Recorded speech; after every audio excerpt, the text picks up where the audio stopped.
Vamos agora falar sobre algumas características do som. A intensidade, a altura, o timbre. E quando a gente fala em altura, eu quero falar um pouquinho sobre escala, mas coisa bem rápida, na verdade, né? Muito bem, então vamos começar aqui, Claudio, falando sobre a intensidade, né, das ondas sonoras, né?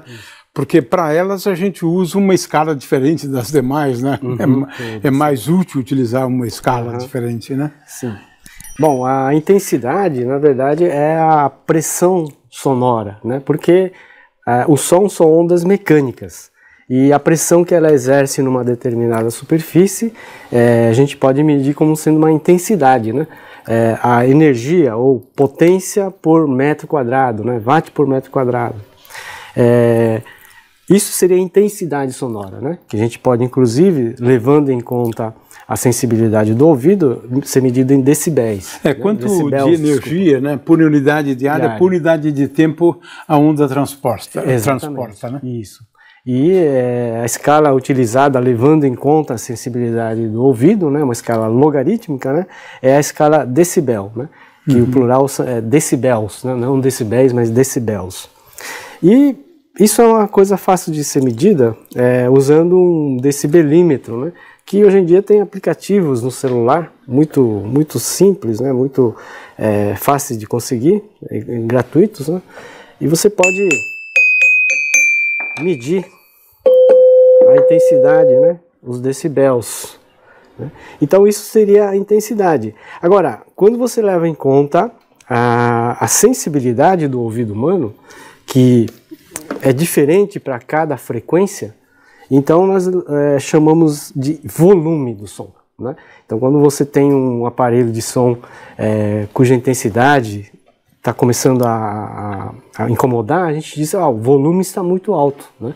Então na verdade, quando levando em conta a sensibilidade do nosso ouvido, a gente chama volume, né? Porque não basta só medir a intensidade, né? Porque, por exemplo, se eu tenho um som na faixa do ultrassom, a gente não escuta. Então pode ter uma potência altíssima na faixa de ultrassom, a gente não vai se incomodar, né? Então, dependendo somos sensíveis só a um intervalo de frequência, exatamente, né? De 20 Hz até 20.000 Hz. Né? Exatamente, nessa faixa aí, né? Bom, isso então seria a intensidade e volume, levando em conta a sensibilidade do ouvido. A outra característica do som é a altura, né? A gente confunde um pouco a altura como sendo a intensidade, né? Mas isso é comum.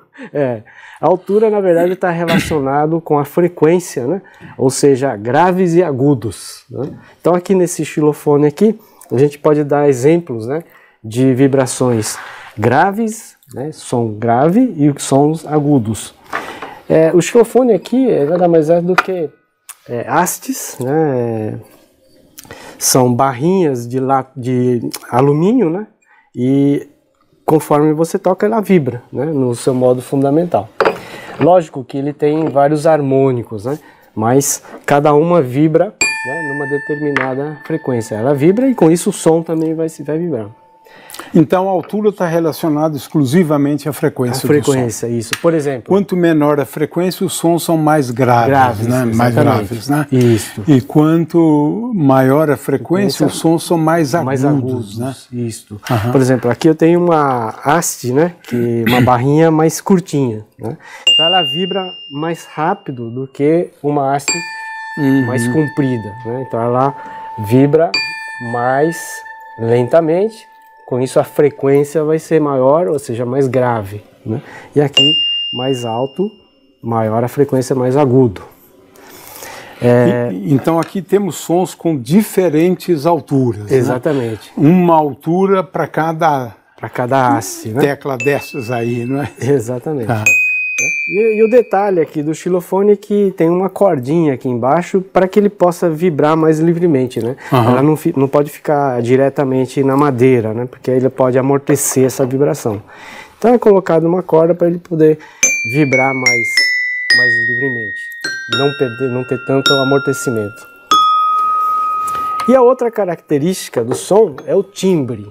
Então você pode ter instrumentos que têm vibração de mesma frequência, porém eles têm timbres diferentes, né? Por exemplo, o som mais puro possível é o do diapasão. Então esse som que a gente ouve com essa caixa de ressonância é um som que ele é muito puro. Agora, eu posso tentar descobrir aqui, no xilofone aqui, alguma tecla que tenha a mesma frequência praticamente. Só que aqui eu tenho mais harmônicos. Além do fundamental, eu tenho vários harmônicos. Então eu tenho um timbre diferente, né? Então, por exemplo, esse som e esse som. Praticamente a mesma frequência, porém timbres diferentes, né? Esse outro diapasão, por exemplo.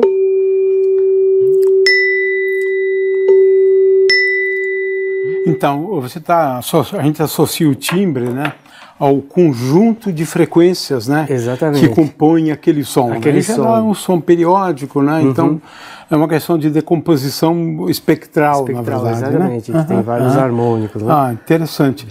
Eu só queria, antes de encerrar a aula, né, dizer que o conceito de oitava, né, que é um conceito importante, né, no que diz respeito a escalas musicais. Né? Oitava se refere, né, à duplicação da frequência. Então, se aqui eu tenho uma determinada frequência, né, o som que tem a frequência que é o dobro desta aqui, corresponde então a uma oitava. Né? Então, eu estou imaginando, né, que aqui eu tenha uma oitava. Né? E o que se convencionou, né, é que existem várias formas, né, de dividir uma oitava, né, em notas musicais, o número de notas. Né? Então, a escala natural aqui deve estar representada por essas de alumínio, eu não sei se com muita precisão, né? E estas outras é quando você divide uma oitava em 12 partes, né? De forma que a frequência desta aqui é igual à frequência desta vezes 2 elevado à potência 1 sobre 12. Na escala de igual temperamento, né? Então, esta aqui, por outro lado, já tem uma frequência de 2 elevado a 2 sobre 12, que é igual a 2 elevado a 1/6 dessa frequência. E essa aqui se ouve por bem chamar de bemóis, né? Aqui eu tenho 5 bemóis, né? O fato é que esta escala, eu acho que aqui se procura representar, então, essa escala de igual temperamento, né? As frequências, uma frequência para outra, elas diferem por um fator 2 elevado a 1 sobre 12. De forma que depois de 12, se eu tomar n aqui igual a 0, n igual a 1, né, depois de 12 eu volto a uma frequência que é exatamente o dobro dessa que eu comecei. Ok. E a escala natural são essas notas aqui que eu estou imaginando. Eu não sei se isso aqui é uma representação muito perfeita, né? Porque é um instrumento mais simples, né? Pode ser que não aconteça isso. Mas, de qualquer maneira, no caso da escala natural, nós temos, então, 7 notas, né? Essas notas aqui.